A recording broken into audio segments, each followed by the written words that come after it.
Kalau gue lihat di sini dia bilang kayak gini, homoseksual tuh nggak apa-apa, yang penting lu nggak Tulus. yang penting lu tulus Sama pasangan itu. Ya, sama pasangan. Jadi gitu yang ditekanin. Iya, dikasih contohnya tuh gak apa?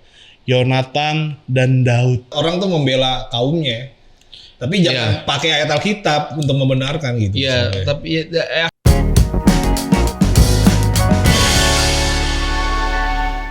Tel Talk, teologi berbicara teologi. Oke.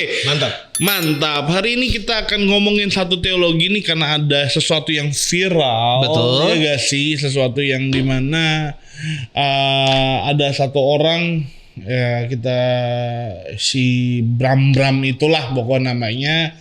Teman-teman boleh lihat. Nah, dia ini menggunakan ayat-ayat Alkitab itu untuk mendukung. dukung apa misi? Mendukung tentang suka sesama jenis. Gitu. Boleh gak sih kalau di episode ini kita ngomongin gay atau apa-apa. ya, homoseksual lah ya sebutannya. Nah, kalau gue lihat di sini dia bilang kayak gini. Tuhan tidak menciptakan Adam dan David, tapi Tuhan memberikan cinta yang mengilustrasikan kisah romantis dan indah layaknya cinta pria dan wanita. Dikasih contohnya tuh apa? Yonatan dan Daud.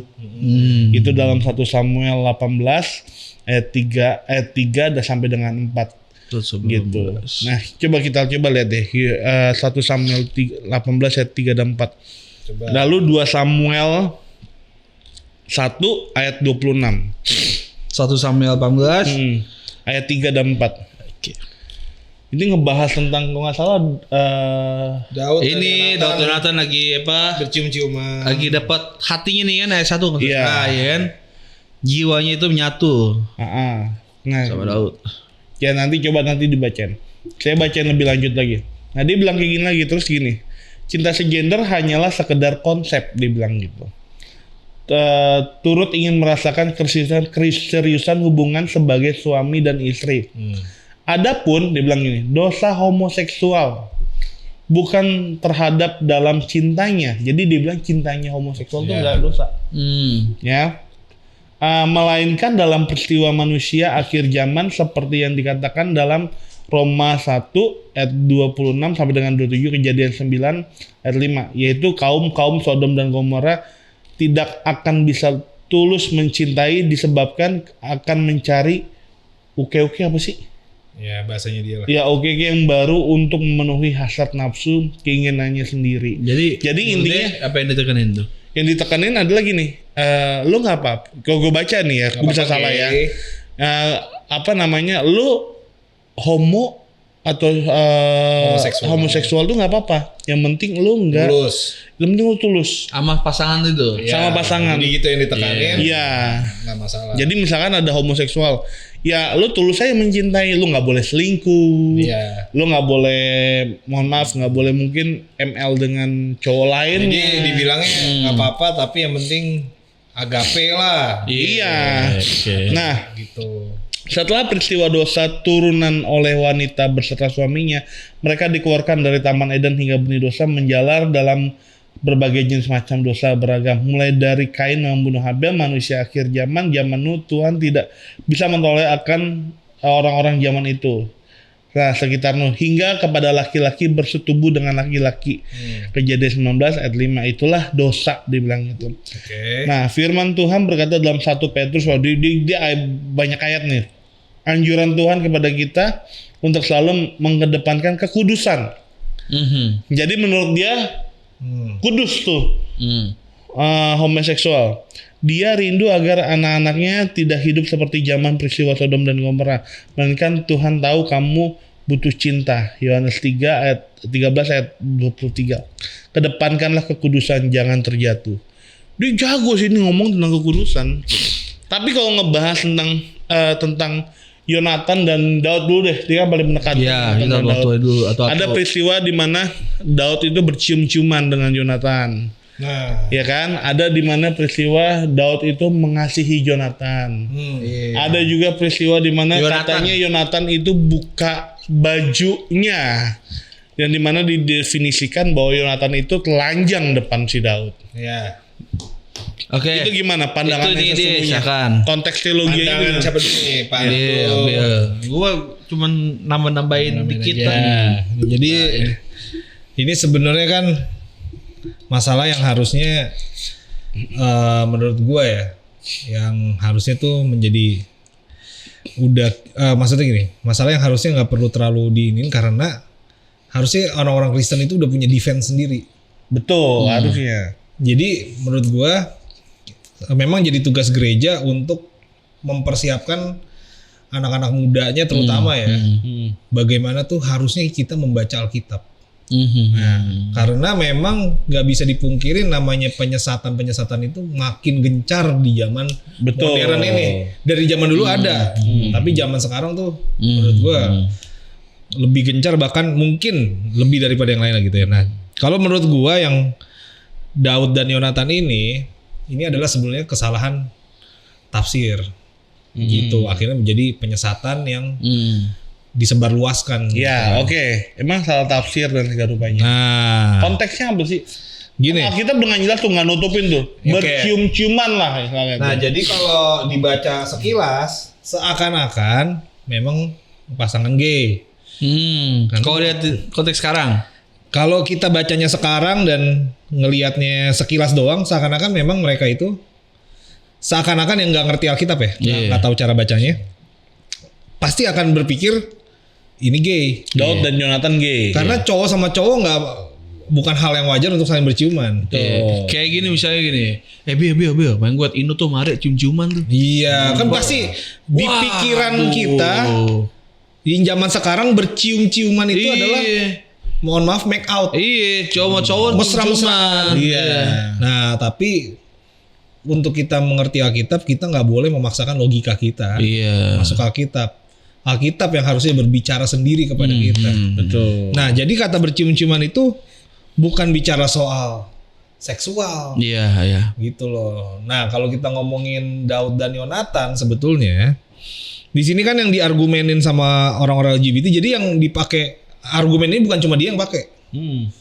Jadi secara luas ini ternyata dipakai untuk menjustifikasi Mensiritkan juga. atau mencari pembenaran dari Alkitab. Nah, gue catat ada 3 poin yang biasanya dituntut sama LGBT. Yang pertama itu kasih Yonatan kepada Daud. Nah, itu ada di 1 Samuel 18. Iya itu. Nah, 3. Terus Yonatan telanjang di hadapan Daud. Ya. Terus Daud bercium-ciuman dengan Yonatan. Gitu ya. Nah, sebenarnya apakah begitu?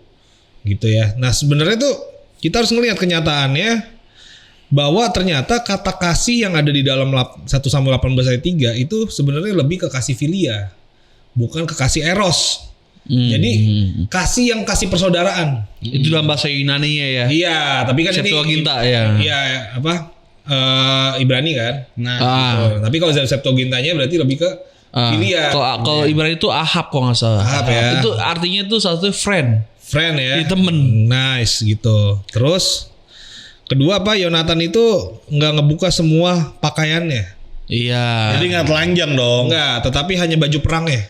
Bener. Gitu ya. Dan jubahnya untuk dipakai buat perang. Karena Yonatan ini panglima orang perang Pangeran. nih. Ya. Yonatan bukan pangeran.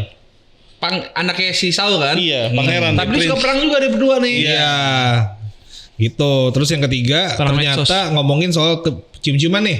Cium-ciuman. Nah, cium-ciuman itu, budaya berciuman adalah budaya yang lazim pada zaman itu. Iya.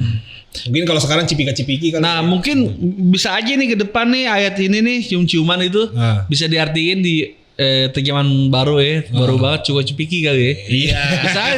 Bisa aja. Cipika-cipiki kan. Iya. Atau di daerah mana, NTT atau mana itu? Ya, yang ciuman hidung. Cium hidung. Iya. Ya. Nah, gue lanjutin ya. Makanya Paulus pun bilang juga dalam 1 Korintus 18 ayat 20 bilang bersalam-salamlah kamu dengan cium kudus. Nah. Berciuman itu merupakan budaya sebenarnya. Iya, cium pipi. Gue suka banget sama satu anak Bible Club dari PSKD. Iya. Dia bilang, nih menurut gue otaknya cukup canggih untuk nalar Alkitab gitu. Waktu gue bahas soal Daud dan Yonatan ini, dia kasih argumen bener bagi orang ini, salah satu orang ini dia bilang, ya kita percayanya itu adalah budaya. Iya. Yang gue kagum adalah dia bisa kasih contoh waktu Yudas menyerahkan Yesus Ya benar, kan dicium tuh.